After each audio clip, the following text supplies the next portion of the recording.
Vaishnav Vrinda ki, Srimad Bhagavatam ki, Thai Gaur Preman. Om Namo Bhagavate Vasudevaya. Om Namo Bhagavate Vasudevaya. Om Namo Bhagavate Vasudevaya. Narayanam Namaskrityam Naranchaiva Narottamam Devim Saraswatim Vyasam Tato Jayamudirayet Nashtaprayesha Badreshu Nityam Bhagavata Sevaya Bhagavati Uttama Shloke Bhaktir Bhavati Naishtiki. Reading from Srimad Bhagavatam, first canto, 8th chapter, text number 49.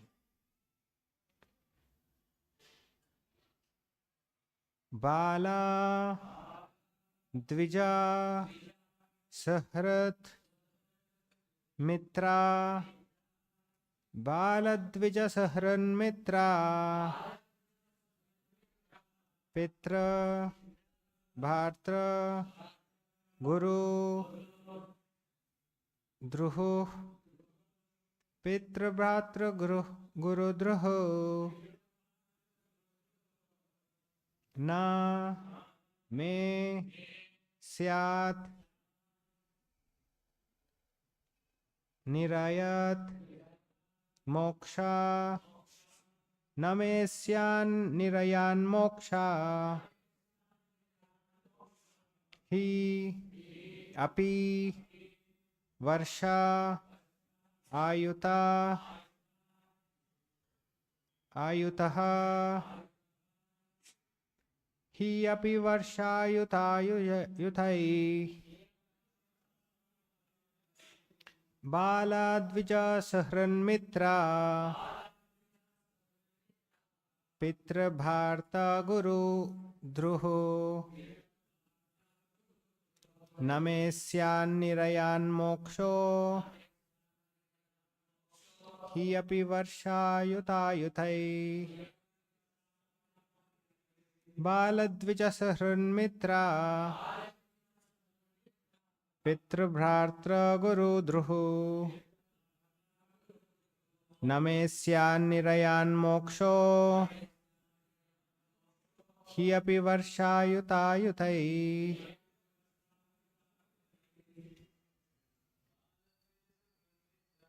Bala Dvija Sahran Mitra Pitra Bharta Guru Druhu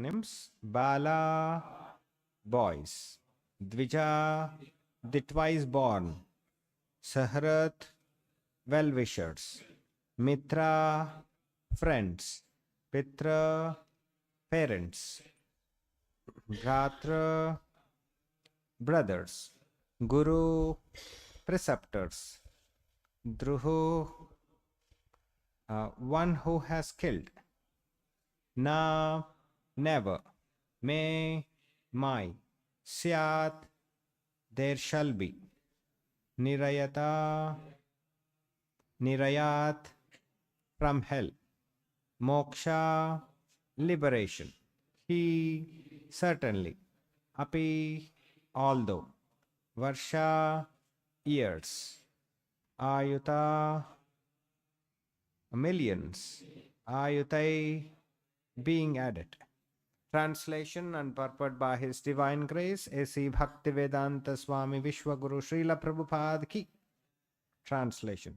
I have killed many boys, brāhmaṇas, well-wishers, friends, parents, preceptors, and brothers. Though I live millions of years, I will not be relieved from the hell that awaits me for all these sins. Please repeat. I have killed many boys, brāhmaṇas, well-wishers, friends, parents, preceptors, and brothers. Though I live millions of years, I will not be relieved from the hell that awaits me for all these sins. Purport. Whenever there is a war, there is certainly a massacre of many innocent living beings, such as boys, brāhmaṇas, women, whose killing is considered to be the greatest of sins. They are all innocent creatures, and in all circumstances, killing of them is forbidden in the scriptures. Maharaj Yudhishthira was aware of these mass killings.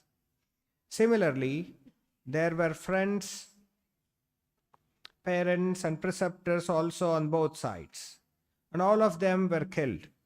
It was simply horrible for him to think of such killing, and therefore he was thinking of residing in hell for millions and billions of years. Thus ends the Bhaktivedanta purport. Om Ajnana Timirandasya Jnananjana Shalakaya Chakshurunmilitam Mena Tasmai Shri Gurave Namaha. Nama Om Vishnu Padaya Krishna Presthaya Bhutale Srimate Bhaktivedanta Swamin Nitinamine Namaste Saraswate Deve Gauravani Pracharine Nirvishesha Shunyavadi Paschatya Deshatarine Jaya Shri Krishna Chaitanya Prabhu Nityananda Shri Advaita Gadadhara Shri Vasadi Gaura Bhakta Vrinda Hare Krishna Krishna Krishna Hare Hare Hare Rama Rama Rama Hare Hare. We are reading from the verses spoken by Yudhishthira Maharaj to Lord Krishna. Yudhishthira Maharaj is in a kind of confusion and bewildered. Even though it was the time where he was coronated as the king or the emperor of the entire world after defeating the ill-motivated Dhritarashtra's sons. Since he was a devotee, he felt himself to be responsible for the mass killing that happened during the war. And so he repents. He's addressing here, I have killed many boys, brāhmaṇas, well-wishers, friends, parents, preceptors, and brothers. In the war, all these men were killed. So he was finding himself to be the reason because he took the position of the emperor. It was not that Duryodhana wasn't ruling considerably. He was doing. But his ill-motivated father and brothers were not the right rulers. That's what was the Krishna's plan, to have Yudhishthira in the position of Duryodhana, to rule over the world. Even though it was Krishna's plan, Yudhishthira was feeling for himself that probably he was the cause. He was missing the point that Krishna wanted him. Rather, he was feeling it is my intention to become the king. So that made him illusioned. and he started feeling that I am the cause for all this massacre. It is told, in fact, it comes in the next verse.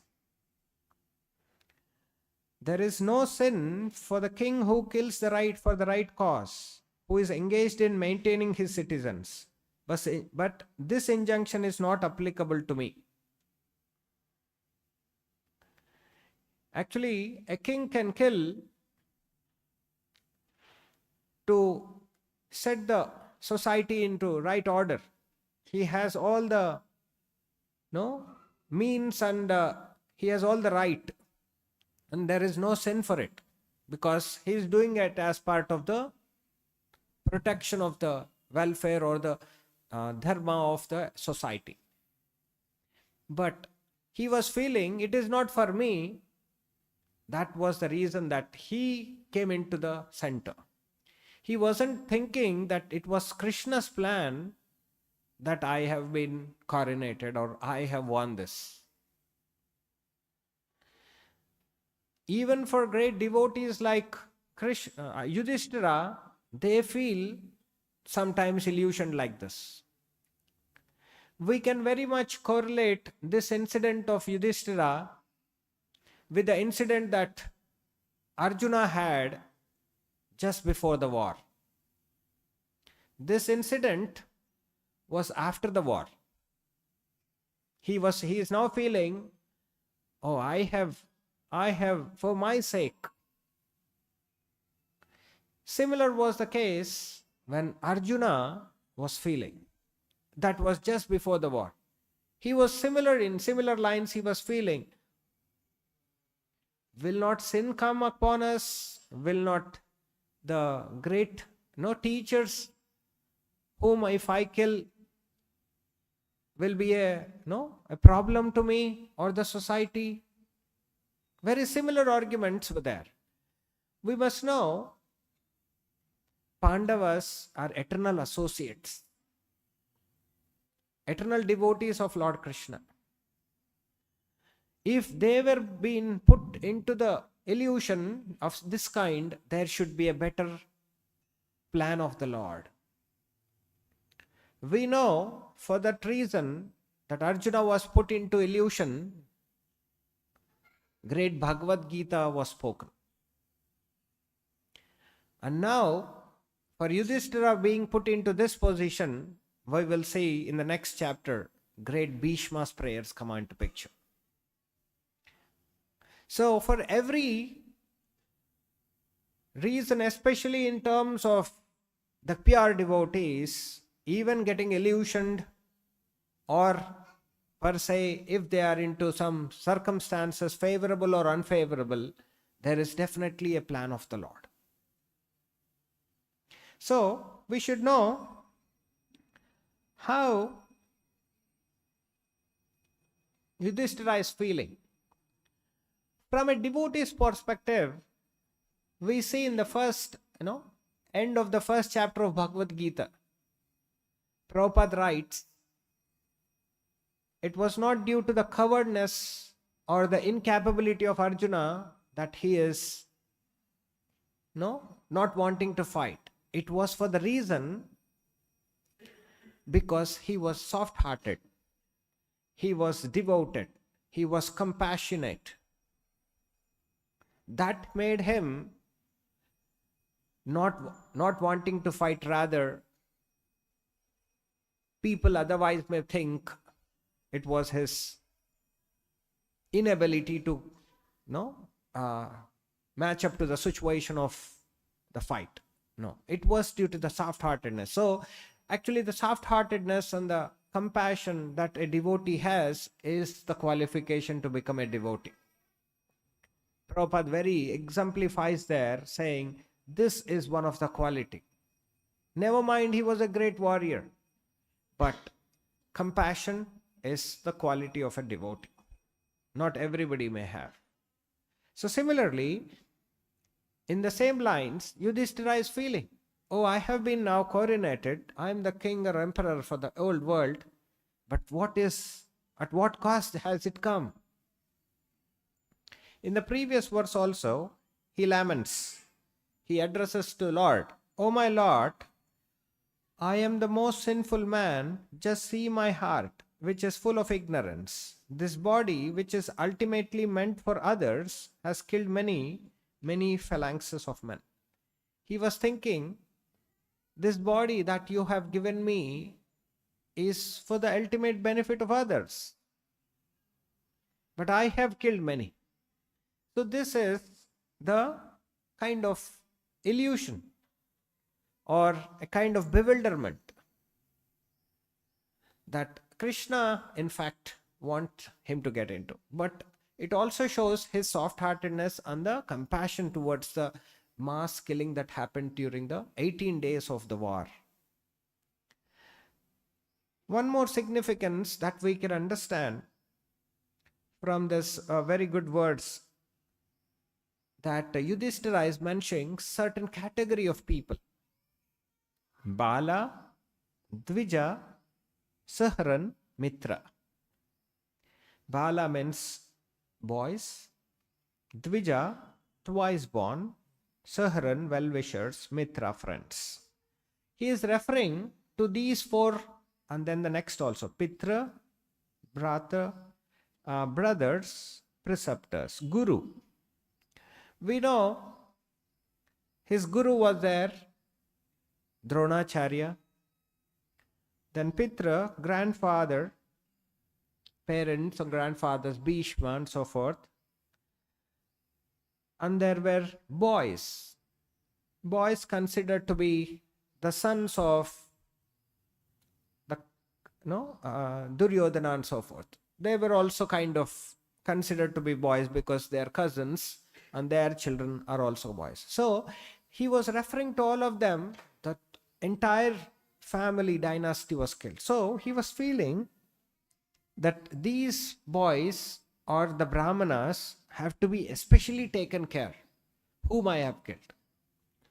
Although a king's duty is to take care of everybody, there is a special significance of taking this category, especially the boys, brāhmanas, saintly persons, and then guru and the preceptor and brothers.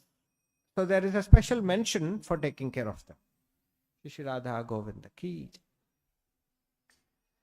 Even in the pranam mantra that we offer to Krishna, Namo Brahmanya Devaya Go Brahmana Hitaya Cha. Hitaya Cha. Hitaya Cha means he is the well-wisher. He is mentioning specifically Go and Brahmana. And then Jagat Hitaya is Jagat. Everybody is taken care of Krishna, but especially he gives a special significance for Go, which is cows, and Brahmana, saintly persons. Unless these two categories are taken care, the society is not considered to be civilized.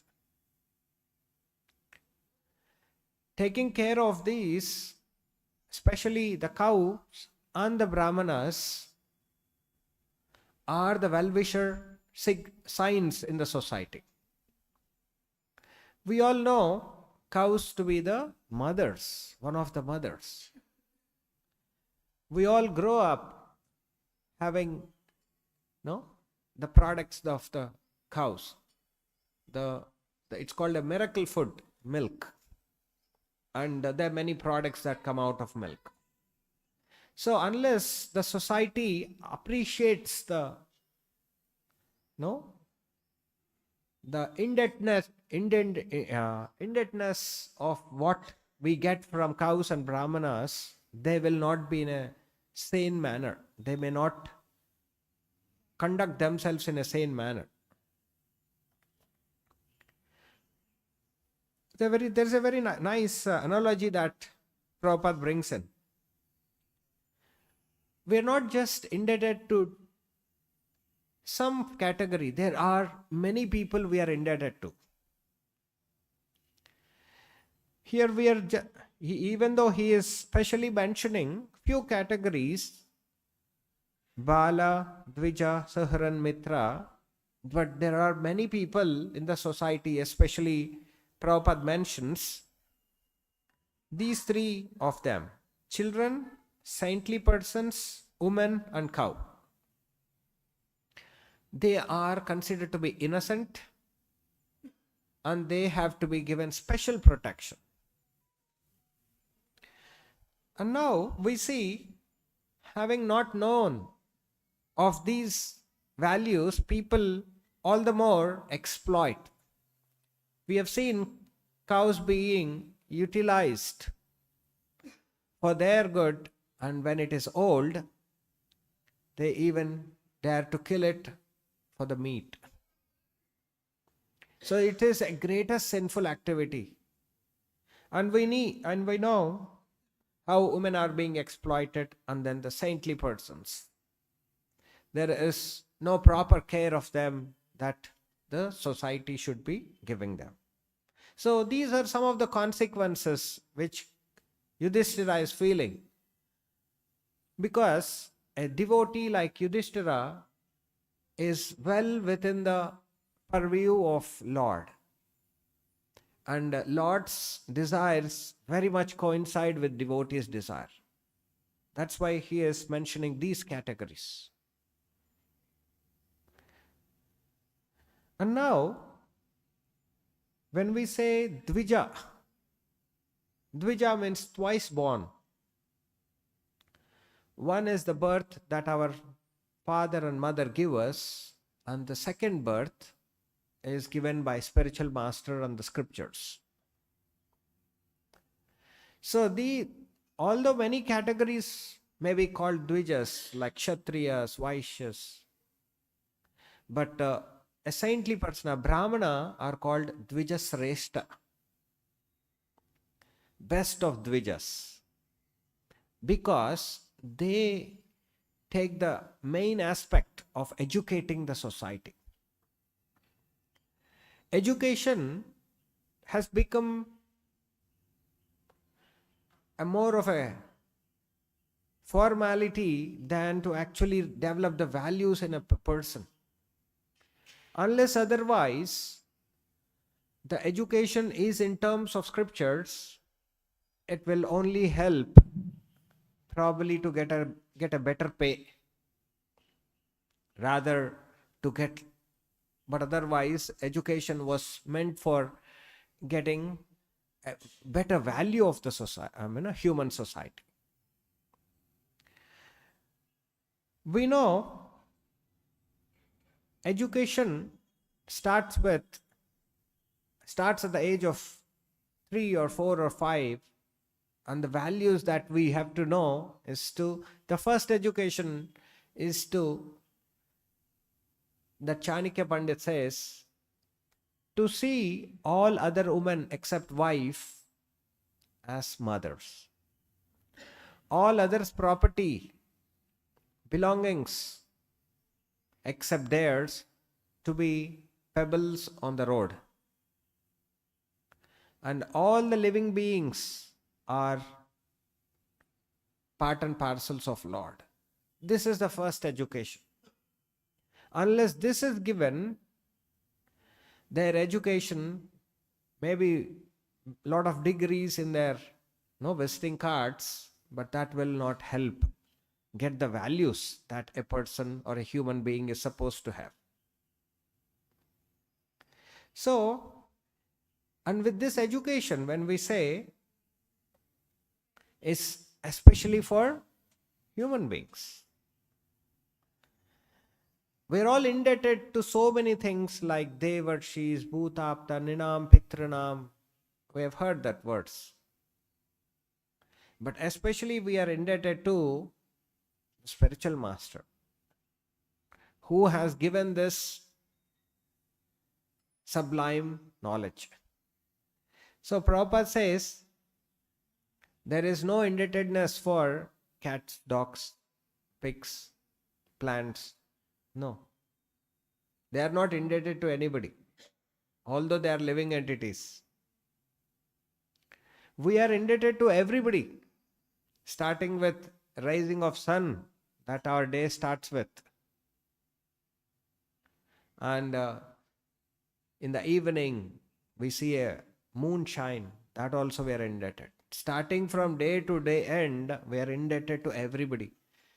Sun is the cause for all the other aspects. Sun makes clouds, clouds make rain, and rain is one of the ingredient for our farming.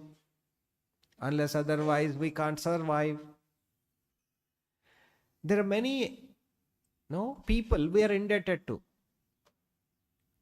Starting with Devatas, with the Bhudevi. People have taken it for granted. And how are they showing their gratitude?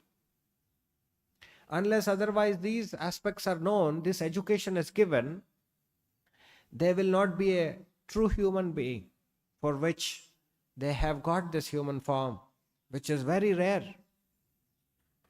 So that's why it is very important that one realize and understand what is the position of a person. And here Yudhishthira is feeling for that. Oh, I must be good to others' bodies, and I must be doing that. I'm indebted to so many. But am I being selfish? That is the consideration of Yudhishthira. So Prabhupada mentions very nice context here.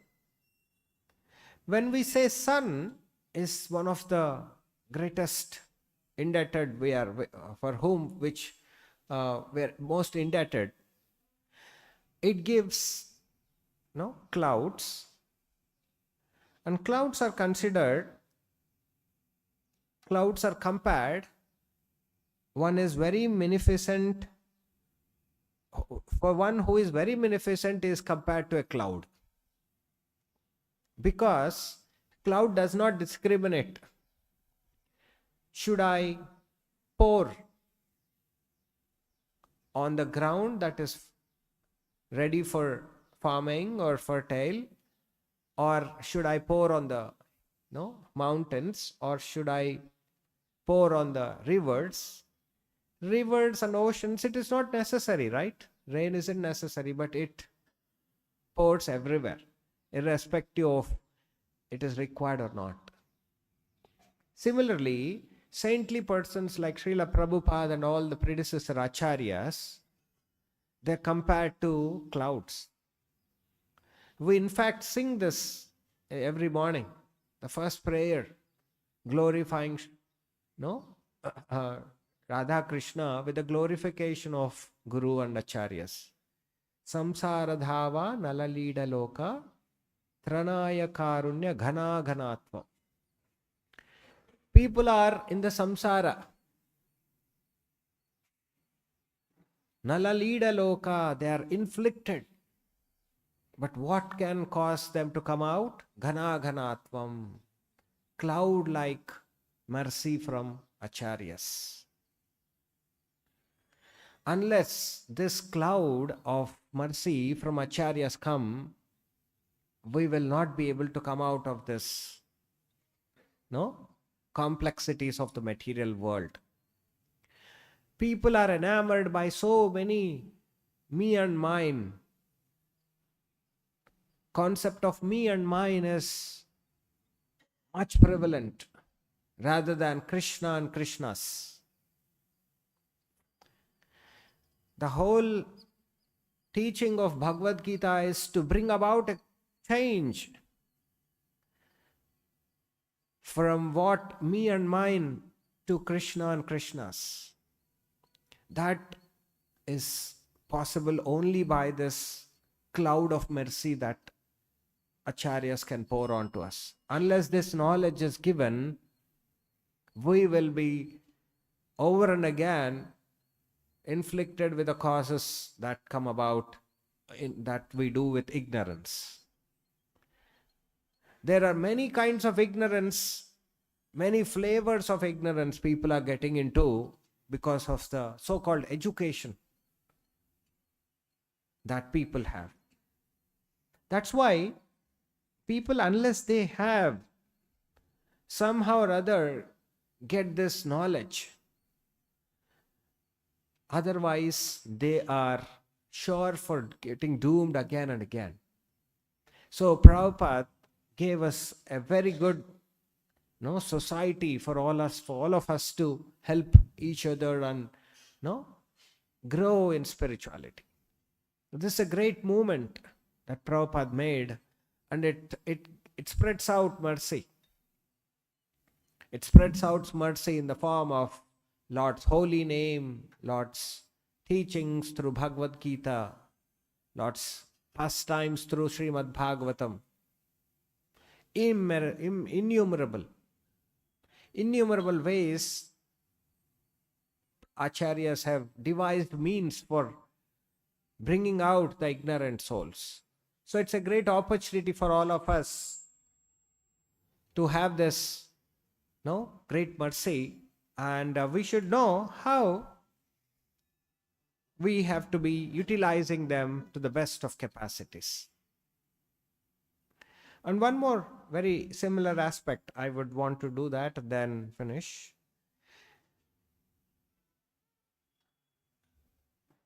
There is a quote by Chanakya Pandit. He says, when we talk about education, it says, mother and father is an enemy, are enemies if they don't educate children. And now what education are we talking about? It should be in terms of spiritual. Now out of ignorance, mother and father think, I have to educate the person in material terms so as to get a good pay and my job is done. He says, Chanakya Pandit says, if he is not educated, they are enemy. We have seen many the other way. Parents may not be devotees, but the child is a devotee. The best example is Prahalad. Hiranyakashipu was against Vishnu. Forget about giving Vishnu bhakti. He is trying to give Vishnu aparad. But you see Prahalad's mood, that he is trying to benefit him, and he is requesting Lord that he be excused, my father be excused. Otherwise, as Yudhishthira is feeling, I am supposed to be taking care of them, but I haven't done. The parents are supposed to be taking care, they haven't done. So similarly, Prabhupada gives the example of Ravana. Ravana also was against Rama. But he was supposed to be helping as a king. But we know Vibhishana, what did he do? He helps Rama to get his brother killed. So, unless otherwise, they have to be serving Rama, but it is the other way. The preceptors have given us the way to come out of this. Vibhishana has helped Rama. It is a very important, from these analogies and the stories that we know, we have to take out how each one of us are responsible in what context. Some may be a parent, some may be a grandmother, some may be a student. Each of them have their responsibility, and it has to end in Krishna consciousness. Otherwise, taking care of their bodies and necessities doesn't fulfill their responsibility. No. So, this is the responsibility of a king. Each one of us in their own positions have their own responsibilities. Unless they have this responsibility understood from the scriptures, they will be themselves be doomed, and their dependents, so-called dependents, everybody is actually dependent of Krishna, but their so-called dependents also will be doomed. They will be responsible. So unless one understands their responsibility, it is a very great hindrance in spiritual path. So we have to understand with these very nice verses how great devotees are expressing their mood of taking care. Even though he is kind of illusion, but he is talking in a relative dharma. Dharma has many relative phases on a bodily platform, on a spiritual platform. These holds very good, very well good in terms of the bodily platform. At least that has to be understood. Okay, we'll stop here if you have any questions. Srimad Bhagavatam ki jai, Srila Prabhupada ki jai.